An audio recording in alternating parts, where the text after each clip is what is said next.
Hello all, welcome to విచిత్ర కథలు. Welcome to another video blog. So ప్రజెంట్లో మనం త్రిబుల్ సినిమాస్ లో ఉన్నాం.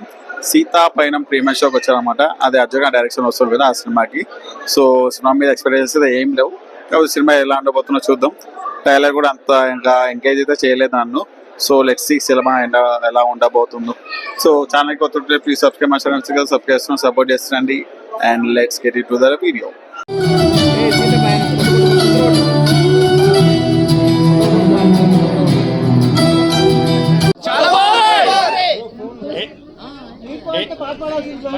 ఎండింగ్ సూపర్ ఫస్ట్ నుంచి so final with the film. కాకపోతే రివ్యూ నైటే చేయాలి, కాకపోతే ఇంటికి వచ్చిన తర్వాత ఓపీలో నిద్రపోయినమాట. సో మార్నింగ్ 11 ఇలా వీడియో చేసేస్తున్నాను. ఈ సోదా ఎందుకని let's get the review of the film. So basic story line విషయానికి వస్తే, మన ఫిమేల్ లీడ్ హీరోయిన్ సీత ఒక వర్క్షాప్ పని మీద హైదరాబాద్ స్టార్ట్ అవుతుందన్నమాట. సో ఈ సీత పయనంలో తనకి అభి అనే పర్సన్ పరిచయం అవుతాడు. సో ఆ తర్వాత ఏం జరిగింది అనేది remain part of the story. So basic positive గురించి మాట్లాడేసుకుంటే, the biggest plus point of the film is dialogues by Sai Madhu Burra garu. నేను అసలు ఎక్స్పెక్ట్ చేయలేదు అసలు సాయి మధు బుర్రా గారు డైలాగ్ రైటర్ ఈ సినిమాకి. సో రిలేషన్షిప్ మీద, కల్చర్స్ మీద ఆయన రాసిన డైలాగ్స్ పెద్ద సినిమాలో మంచి గట్టి ఇంపాక్ట్ క్రియేట్ చేసే అనమాట. సో మెయిన్ గా సిచ్యువేషన్ డైలాగ్స్ అయితే చాలా బాగా వర్కౌట్ అయినాయి. సినిమాలో ఉండే కోర్ పాయింట్ ని, ఎమోషన్ ఎలివేట్ చేసే వెళ్ళామంటే డైలాగ్స్. సో అర్జున్ సర్జా గారు సాయి మధు బుర్రా గారి డైలాగ్ రైటర్ తీసుకోవడం అనేది బెస్ట్ చాయిస్ అనమాట. సో నెక్స్ట్ థింగ్ వచ్చేసి songs and BGM by Anup Rubens. Songs అయితే చాలా బాగున్నాయి.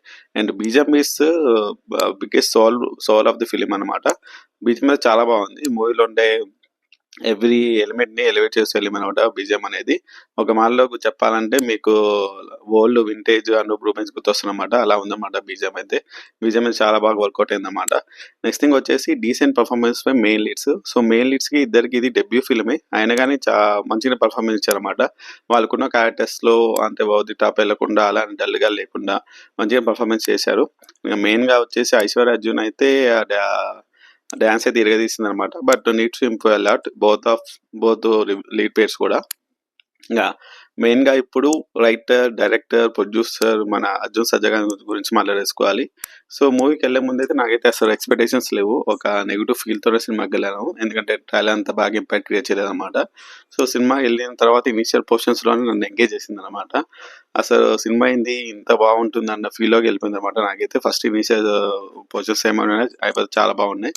లైక్ స్టోరీని ఇంట్రొడ్యూస్ చేస్తూ, ఆ స్టోరీలో క్యారెక్టర్స్ ఇంట్రొడ్యూస్ చేస్తూ, ఆడియన్స్ ఇన్వాల్వ్ అయ్యేగా సీన్స్ రాసుకొని చాలా బాగా ప్లాన్ చేశారు. Till the core point of the film. ఎప్పుడైతే core point of the film reveal అవుతుందో అప్పటిదాకా అయితే సినిమా అయితే ఒక డీసెంట్ వెళ్తున్నారు అనమాట. సో చాలా మంచి సీన్స్ యాడ్ చేసుకున్నారు.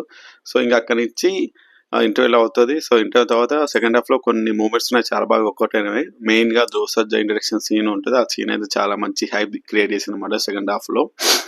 లైక్ గోమాత సేవింగ్ సీన్ అనమాట. So that is the best scene in second half అనమాట. సో అండ్ క్లైమాక్స్ వచ్చేసి మినిమల్ ఎమోషన్ తో స్టోరీని ఎండ్ చేశారు. సో అది అంతవరకు సినిమా చాలా చాలా బాగా డీల్ చేశారు అనమాట. అనుకున్న ఎక్స్పీరియన్స్ తో సినిమాని చాలా నీట్ అండ్ క్లీన్ వేలో ప్రజెంట్ చేశారు అనిపించింది అనమాట. సో మెయిన్ గా ఇంకోటి ఏంటంటే, ఈ సినిమాలో అర్జున్ సర్జా గారు అండ్ ధ్రువ సర్జా గారు క్యామియోస్ చేశారు అనమాట. సో ఆ క్యామియోస్ లాగా యూజ్ కాకుండా లైక్ స్టోరీ ఇన్వాల్వ్ అయ్యేలాగా క్యారెక్టర్స్ ని బుల్ చేశారు. ఆ విధం అయితే చాలా చాలా బాగా నచ్చింది నాకైతే. సో ఇది major plus point of the film. And ఇంకోటి సినిమాటోగ్రఫీ ఈజ్ ఓకే, పర్లేదు అనిపించింది అనమాట. లైక్ చాలా మంది క్లోజ్అప్ షాట్స్ పెట్టారు, అది ఎందుకు నాకు కూడా అర్థం కాలేదు. ఇంకా మెయిన్ గా ఇప్పుడు నెగిటివ్స్ లోకి వెళ్ళిపోదాం. ఎప్పుడైతే సినిమా కోర్ పాయింట్ అనేది రివీల్ అవుతుందో, సో ఇంకా అక్కడి నుంచి మనకి ప్రిడిక్టబిలిటీ స్టార్ట్ అవుతుంది అనమాట. So predictability is the major drawback of the film అనమాట. సో ఇంకా అక్కడి నుంచి సెకండ్ హాఫ్ ఎండ్ అయ్యే వరకు మనం గెస్ట్ చేసే సీన్ మా స్క్రీన్ మీద మనకు కనిపిస్తుంది అనమాట. సో ఈచ్ అండ్ ఎవ్రీథింగ్ మనం గెస్ట్ చేస్తూనే ఉంటాం. సో దానివల్ల ఏమైందంటే, మూవీ ఇనిషియల్ పొజిషన్ క్రియేట్ చేసిన ఇంపాక్ట్ అనేది తగ్గుతూ వచ్చింది అనమాట. సో నెక్స్ట్ థింగ్ వచ్చేసి ఎమోషనల్ ఇంపాక్ట్. సో ఇలాంటి ఫ్యామిలీ డ్రామా లాంటి సబ్జెక్ట్ తీసుకున్నప్పుడు క్లైమాక్స్ వచ్చేసి ఎమోషనల్ ఇంపాక్ట్ అనేది చాలా ఇంపార్టెంట్ అనమాట. సో కానీ ఈ సినిమాలో క్లైమాక్స్ లో కొంచెం మినిమల్ ఎమోషన్స్ తో సినిమాని ఎండ్ చేశారు అన్న ఫీల్ వచ్చింది. అంటే ఎమోషనల్ ఇంపాక్ట్ ఇంకా గట్టిగా ఉంటే ఇంకా బాగుండేది అనిపించింది అనమాట నాకైతే. And unnecessary commercial scenes add చేయడం వల్ల ఇంకా కొంచెం డ్రాగ్ అయిన ఫీల్ వస్తుంది అనమాట. అండ్ సెకండ్ హాఫ్ లో కొన్ని సీన్స్ అండ్ కొన్ని క్లైమాక్స్ ఒక సాంగ్ అవి కొన్ని ట్రిమ్ చేస్తుంటే కొంచెం క్రిస్పీగా ఉండేది రన్ టైం అనేది నాకు కొంచెం అనిపించింది. నెక్స్ట్ థింగ్ వచ్చేసి సిల్లీ అండ్ లాజిక్ సీన్స్ ఉంటాయి. సో అవేందో మీకు సినిమా చూసిన తర్వాత మీకు అర్థమైపోతుందనమాట. అండ్ ఇంకోటి వచ్చేసి విఎఫ్ఎక్స్ కూడా అంత బాగా వర్కౌట్ అవ్వలేదు. అండ్ సినిమాలో ఏఐని యూజ్ చేశారు. సో అది నాకు కొంచెం డిసప్పాయింట్ అనిపించింది అనమాట.